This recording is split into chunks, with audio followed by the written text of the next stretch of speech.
Hello दोस्तों, वेलिज्म academy YouTube channel में आपका फिर से बहुत बहुत स्वागत है। दोस्तों, आज के इस वीडियो में हम पर्यावरण के मोस्ट इंपॉर्टेंट क्वेश्चंस को सॉल्व करने वाले हैं, जो कि आपके यूपी टेट साथ ही साथ आपके सुपर टेट के लिए मोस्ट इंपॉर्टेंट है। दोस्तों, इस वीडियो में मैंने सारे क्वेश्चन सेलेक्टेड लिए हैं जो कि आपके सिलेबस पर बेस्ड होंगे, साथ ही साथ आपके प्रीवियस ईयर क्वेश्चन पर बेस्ड होंगे। तो वीडियो को ध्यान से देखिएगा और वीडियो के लास्ट में मुझे जरूर बताइएगा कि आज के इस वीडियो में आपके कितने क्वेश्चन सही हुए। तो बिना देरी करते हुए चलिए शुरू करते हैं सबसे पहले क्वेश्चन से। सबसे पहला क्वेश्चन है, शर्कराओं में सबसे मीठी शर्करा कौन सी है? ऑप्शन आपके सामने है glucose, option B fructose, option C sucrose या फिर ऑप्शन डी लैक्टोज। इसका सही आंसर हो जाएगा ऑप्शन बी फ्रक्टोज। दोस्तों, याद रखिएगा कि जो जितनी भी शर्कराएं हैं उसमें सबसे मीठी शर्करा जो है वो फ्रक्टोज है। अगर आपसे पूछा जाता है कि फलों की शर्करा किसे कहा जाता है तो फ्रक्टोज को कहा जाता है। अगर आपसे पूछा जाता है कि अंगूर की शर्करा किसे कहा जाता है तो याद रखिएगा ग्लूकोज को कहा जाता है। और अगर आपसे पूछा जाता है कि टेबल शुगर किसे कहा जाता है तो याद रखिएगा सुक्रोज को कहा जाता है। अगला क्वेश्चन, इंसुलिन किससे प्राप्त होता है? ऑप्शन आपके सामने है वाल्सम पुष्प से, ऑप्शन बी डहेलिया की जड़ों से, ऑप्शन सी आलू के प्रकंद से या फिर ऑप्शन डी दलहनी फसलों के जड़ों की गांठों से। इसका सही आंसर हो जाएगा ऑप्शन बी डहेलिया की जड़ों से। दोस्तों, याद रखिएगा कि इंसुलिन की खोज एफ वेटिंग ने की थी और फ्रेडरिक सेंगर ने सबसे पहली बार कुत्ते पर इसका प्रयोग किया था। याद रखिएगा कि इंसुलिन जो है वो मानव शरीर के अग्न्याशय ग्रंथि से निकलता है और इसकी कमी से मधुमेह रोग यानी कि शुगर हो जाता है। अगला क्वेश्चन, बेलाडोना नामक औषधि पौधे के किस भाग से प्राप्त की जाती है? ऑप्शन आपके सामने है तना, option B full, option C पत्तियां या फिर ऑप्शन डी फल। इसका सही आंसर हो जाएगा ऑप्शन सी पत्तियां। दोस्तों, याद रखिएगा कि थकान और इस तरीके से बहुत सारे रोग हैं जिनको दूर करने के लिए बेलाडोना नामक औषधि का प्रयोग किया जाता है और ये पौधे के पत्ती से प्राप्त किया जाता है। अगला क्वेश्चन, किस शैवाल का उपयोग सलाद के रूप में किया जाता है? ऑप्शन आपके सामने अल्वा, ऑप्शन बी कोन्ट्रेस, ऑप्शन सी नॉस्टॉक या फिर ऑप्शन डी रोडोमेरिया। इसका सही आंसर हो जाएगा ऑप्शन ए अल्वा। दोस्तों, याद रखिएगा कि जापान के लोग अल्वा नामक शैवाल का उपयोग सलाद के रूप में भी करते हैं। अगला क्वेश्चन, प्रोटीन को कौन सा एंजाइम पचाता है? ऑप्शन आपके सामने है amylase, option B trypsin, option C rennin या फिर इसका सही आंसर हो जाएगा ऑप्शन बी ट्रिप्सिन। दोस्तों, याद रखिएगा कि प्रोटीन को पचाने का काम ट्रिप्सिन करता है। अगर आपसे पूछा जाता है कि कार्बोहाइड्रेट को पचाने का काम कौन करता है तो याद रखिएगा एमाइलेस करता है। अगर आपसे पूछा जाता है कि वसा को पचाने का काम कौन सा एंजाइम करता है तो रेनिन करता है। और अगर आपसे पूछा जाता है कि दूध को पचाने में कौन सा एंजाइम सहायक होता है तो याद रखिएगा रेनिन है। अगला क्वेश्चन, बेवकूफ़ों का सोना किसे कहा जाता है? ऑप्शन आपके सामने है कॉपर पायराइट, ऑप्शन बी कपास, ऑप्शन सी कैल्शियम कार्बोनेट या फिर ऑप्शन डी तांबा।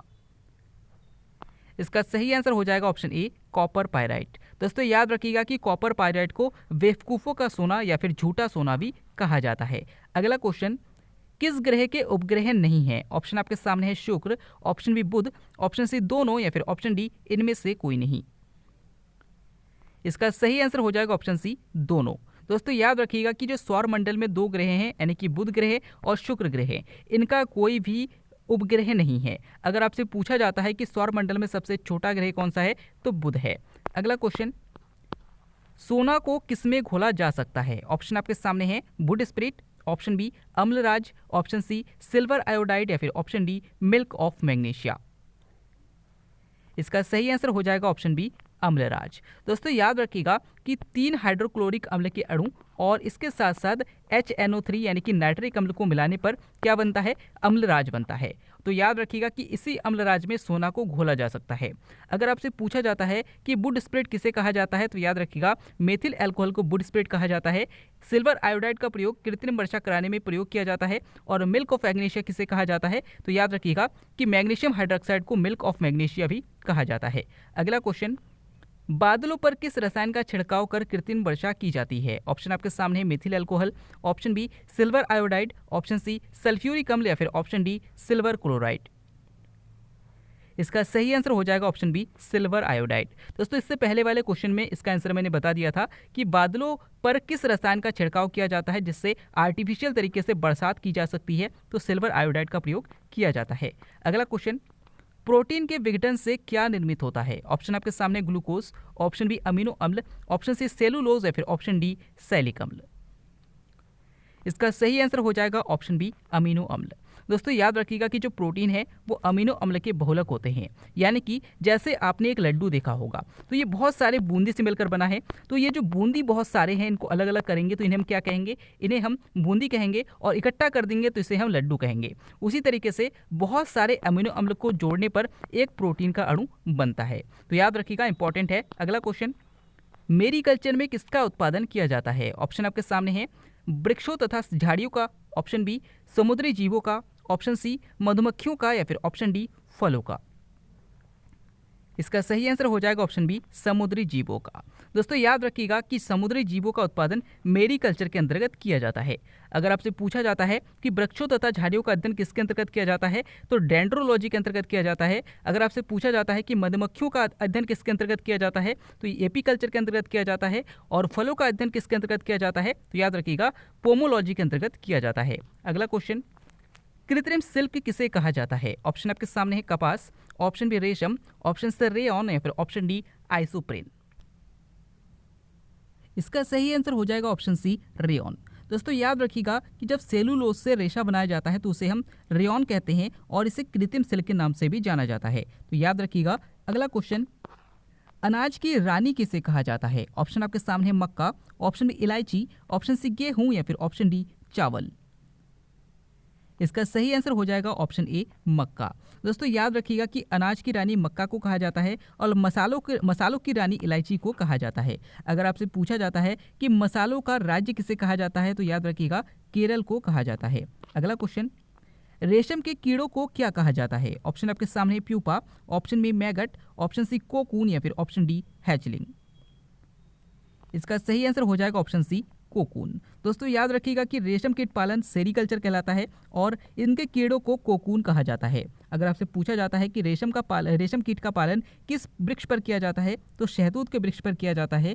अगर आपसे पूछा जाता है कि जो मगरमच्छ होते हैं उसके बच्चे को क्या कहा जाता है तो हैचलिंग कहा जाता है। और याद रखिएगा कि जब तितलियां होती है, जब अंडे देती है, उससे जब छोटे छोटे बच्चे निकलते हैं उन्हें हम कैटरपिलर कहते हैं। और यही कैटरपिलर जब थोड़े से बड़े होते हैं इनके चारों ओर एक खोल बन जाता है जिन्हें हम प्यूपा कहते हैं। अगला क्वेश्चन, गरीबों की गाय किसे कहा जाता है? ऑप्शन आपके सामने है, भेड़, ऑप्शन बी बकरी, ऑप्शन सी कुत्ता, या फिर ऑप्शन डी ऊंट। इसका सही आंसर हो जाएगा ऑप्शन बी बकरी। दोस्तों याद रखिएगा कि गरीबों की गाय बकरी को कहा जाता है। अगर आपसे पूछा जाता है कि गरीबों का फल किसे कहा जाता है तो बेर को कहा जाता है। और अगर आपसे पूछा जाता है कि गरीबों का सेब किसे कहा जाता है तो अमरूद को कहा जाता है। अगला क्वेश्चन, आकाश में सबसे चमकदार तारा कौन सा है? ऑप्शन आपके सामने सूर्य, option B Sirius, option C ध्रुव तारा, या फिर ऑप्शन डी प्रोक्सिमा सेंचुरी। इसका सही आंसर हो जाएगा ऑप्शन बी साइरस। दोस्तों याद रखिएगा कि आकाश में सबसे चमकदार तारा साइरस है। अगर आपसे पूछा जाता है कि उत्तर दिशा को इंगित करने वाला तारा कौन सा है तो ध्रुव तारा है। अगर आपसे पूछा जाता है कि पृथ्वी के सबसे निकट का तारा कौन सा है तो सूर्य है। और अगर आपसे पूछा जाता है कि सूर्य के सबसे निकट का तारा कौन सा है तो प्रोक्सिमा सेंचुरी है। अगला क्वेश्चन, बहुत तेजी से घूमने और रेडियो तरंगे उत्पन्न करने वाले तारे क्या कहलाते हैं? ऑप्शन आपके सामने ग्रह, ऑप्शन बी क्षुद्र ग्रह, ऑप्शन सी पल्सर, या फिर ऑप्शन डी क्वासर। इसका सही आंसर हो जाएगा ऑप्शन सी पल्सर। दोस्तों याद रखिएगा कि आकाश में बहुत तेजी से घूमने वाले जो तारे होते हैं उन्हें हम पल्सर कहते हैं। अगला क्वेश्चन, दुग्ध मेखला है, आपको बताना है कि दुग्ध मेखला क्या है। ऑप्शन आपके सामने है, एक तारा, ऑप्शन बी एक मंदाकिनी, ऑप्शन सी एक तारा मंडल, या फिर ऑप्शन डी एक उपग्रह। इसका सही आंसर हो जाएगा ऑप्शन बी एक मंदाकिनी। दोस्तों याद रखिएगा कि जो पृथ्वी है वो किस मंदाकिनी में स्थित है तो दुग्ध मेखला में स्थित है। तो ये क्वेश्चन भी पूछा जा सकता है, इंपॉर्टेंट है। अगला क्वेश्चन, डाल्टनिक रोग किसे कहा जाता है? ऑप्शन आपके सामने है, रंग वर्धांधता, option B haemophilia, option C क्षय रोग, या फिर ऑप्शन डी रिकेट्स। इसका सही आंसर हो जाएगा ऑप्शन ए रंग वर्णांधता। दोस्तों याद रखिएगा कि रंगों में विभेद करने की प्रॉब्लम हो जाती है किस रोग में? रंग वर्णांधता में, और इसे डाल्टनिक रोग के नाम से भी जाना जाता है। अगला क्वेश्चन, सबसे छोटा ना उड़ने वाला पक्षी कौन सा है? ऑप्शन आपके सामने है, hummingbird, option B kiwi, option C गौरया, या फिर ऑप्शन डी पेलिकन। इसका सही आंसर हो जाएगा ऑप्शन बी कीवी। दोस्तों याद रखिएगा कि सबसे छोटा ना उड़ने वाला पक्षी कीवी है। अगर आपसे पूछा जाता है कि वह एकमात्र पक्षी कौन है जो पीछे की ओर उड़ता है, तो हमिंग बर्ड है। अगर आपसे पूछा जाता है कि सबसे तेजी से दौड़ने वाला पक्षी कौन सा है, तो ऑस्ट्रिच यानी कि शुतुरमुर्ग है। और अगर आपसे पूछा जाता है कि पानी के अंदर सबसे तेजी से दौड़ने वाला पक्षी कौन सा है, तो पेलिकन है। अगला क्वेश्चन, तिलचट्टे के रुधिर का रंग कैसा होता है? ऑप्शन आपके सामने है लाल, ऑप्शन बी पीला, ऑप्शन सी सफेद या फिर ऑप्शन डी रंगहीन। इसका सही आंसर हो जाएगा ऑप्शन डी रंगहीन। दोस्तों याद रखिएगा कि तिलचट्टे के रुधिर का रंग रंगहीन होता है, यानी कि इसका कोई रंग नहीं होता है। अगला क्वेश्चन, चूहे को मारने के लिए किसका उपयोग किया जाता है? ऑप्शन आपके सामने sodium benzoate, option B nitrogen, option C zinc phosphide या फिर ऑप्शन डी डीडीटी। इसका सही आंसर हो जाएगा ऑप्शन सी जिंक फास्फाइड। दोस्तों याद रखिएगा कि चूहों को मारने के लिए जिंक फास्फाइड का प्रयोग किया जाता है। अगला क्वेश्चन, भारत का सबसे लंबा बांध कौन सा है? ऑप्शन आपके सामने है हीराकुंड बांध, ऑप्शन बी पोंग बांध, ऑप्शन सी टिहरी बांध या फिर ऑप्शन डी भाखड़ा नांगल बांध। दोस्तों इस क्वेश्चन का आंसर आपको हमें कमेंट कर बताना है। इस क्वेश्चन को मैंने कल के वीडियो में करा दिया था, तो कल आपने अगर वीडियो को ध्यान से देखा होगा और समझा होगा तो आप इसका आंसर जरूर कर पाएंगे। अगर आप फेसबुक पेज और टेलीग्राम ग्रुप को ज्वाइन करना चाहते हैं तो डिस्क्रिप्शन में लिंक दिया गया है, वहां से आप ज्वाइन कर सकते हैं। हम फिर से लौटेंगे एक नया इंटरेस्टिंग वीडियो लेकर, तब तक के लिए देखते रहिए, सीखते रहिए।